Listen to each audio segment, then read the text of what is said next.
लकल हम्द या अल्लाह अस्सलातु वस्सलामु अलैका या रसूल अल्लाह अम्मा बअद। सिलसिला है हमारे नाज़रीन और नाज़रात के किए हुए सवालों के जवाब देने का। ख्याल रहे कि हमारे नाज़रीन और नाज़रात हमारे चैनल के वीडियोस के कमेंट्स में अपने सवालात को लिखते हैं। हम उनके सवालों के जवाबात कुरान और हदीस और दीगर किताबों के हवालों से पेश करने की सआदतें हासिल करते हैं।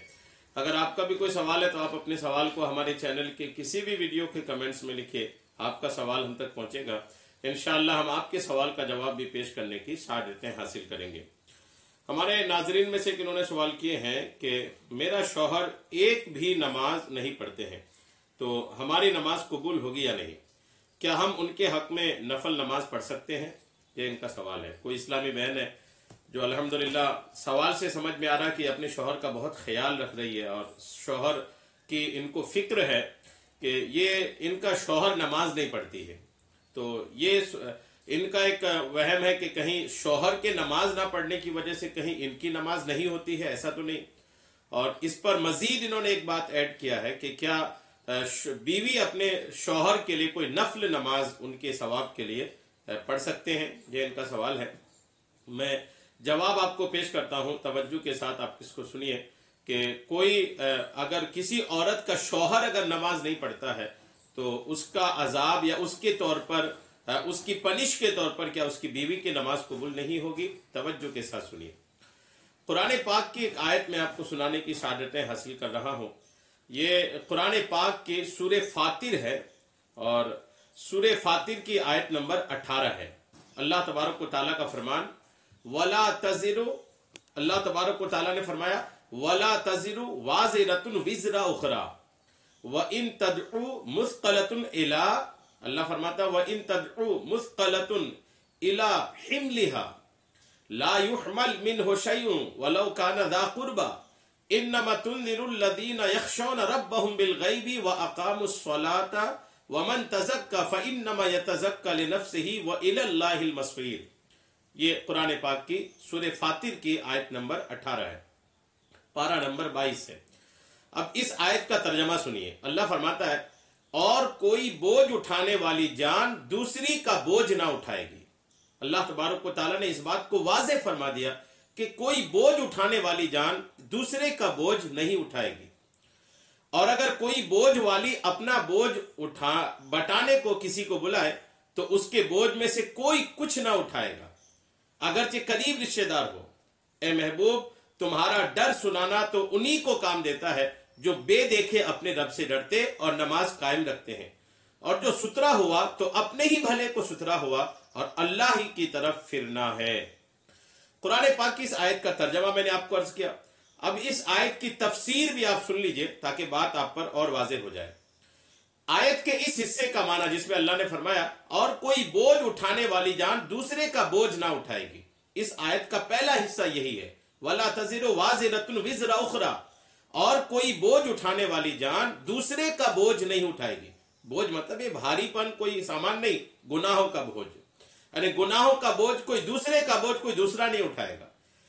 कहना ये चाह रहा हूं कि आपका शौहर अगर बेनमाजी है तो उसका गुनाह, उसकी बेनमाजीपन का जो भी उनके साथ नुकसानात है वो उन्हीं को होंगे, उनकी वजह से आप पर कोई असर नहीं होगा। आयत के इस हिस्से का माना यह है कि क़यामत के दिन हर एक जान पर उसी के गुनाहों का बोझ होगा। ये मुफस्सिरीन ने लिखा कि हर एक शख्स पर उसके अपने गुनाहों का बोझ होगा जो उसने किए हैं, और कोई जान किसी दूसरे के एवज ना पकड़ी जाएगी। तफसीर में लिखा है कि कोई जान यानी कोई शख्स किसी दूसरे के बदले में नहीं पकड़ी जाएगी। शौहर नमाज नहीं पढ़ता तो बीवी नहीं पकड़ी जाएगी, वैसे कहीं पर बीवी अगर नमाज नहीं पढ़ती तो शौहर पकड़ा नहीं जाएगा। अलबत्ता जो गुमराह करने वाले हैं, उनके गुमराह करने से जो लोग गुमराह हुए, उनकी तमाम गुमराहियों का बोझ उन गुमराहों पर भी होगा। ये गुमराह करने वालों के लिए और उन गुमराह करने वालों पर भी, जैसा कि कुरान पाक में भी इरशाद है। तो ये बात बिल्कुल वाज़े है कि अगर आपका शौहर नमाज नहीं पढ़ता है तो उसका वेबाल, उसकी वजह से आपकी नमाज पर कोई असर नहीं होगा। हजरत उमर इब्ने अहवस रज़ियल्लाहु तआला अन्हु फरमाते हैं कि मैंने हज्जतुल वदा के मौका पर हुजूर पुन्नूर सल्लल्लाहु तआला अलैहि वसल्लम को लोगों से फरमाते हुए सुना कि सुन लो, इंसान के जुर्म का वबाल उसी पर है।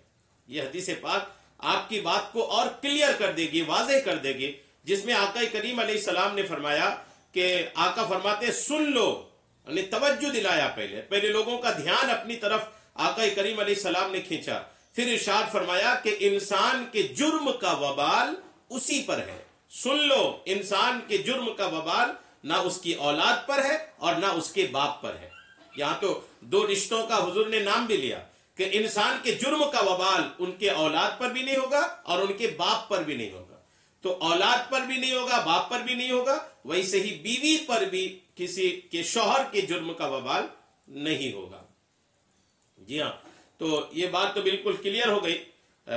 یہ تو حالات ہیں یہ بہرحال کہ کسی کے بوجھ کسی پر نہیں ڈالا جائے گا۔ تو آپ کے شوہر اگر بے نمازی ہیں تو آپ دعائیں کیجئے، اللہ کی بارگاہ میں گر گرا کے دعائیں کیجئے، ان کو سمجھائیے، بے نمازی پر ہونے والے عذابوں کا ان کو تذکرہ سنائیے، بے نمازی پر ہونے والے عذابوں کے جو بیانات ہیں وہ ان کو سنائیے، وہ سنیں، آپ ان کو سمجھائیں، آخرت کی یاد دلائیں، توجہ دلائیں نماز کی طرف۔ اللہ نے چاہا تو وہ نمازی بن جائیں گے، اور نمازی بن جائیں گے تو الحمدللہ ان کی دنیا بھی اور آخرت بھی بن جائے گی۔ لیکن اگر وہ جب تک نماز نہیں پڑھ رہے ہیں تو ان کی وجہ سے آپ کی نماز کے قبول ہونے میں کوئی حرف نہیں آئے گا، یعنی کوئی اس میں باتیں نہیں آئے گی کہ وہ نہیں پڑھ رہے تو آپ کی نماز بھی قبول نہیں ہو رہی، ایسا نہیں ہے۔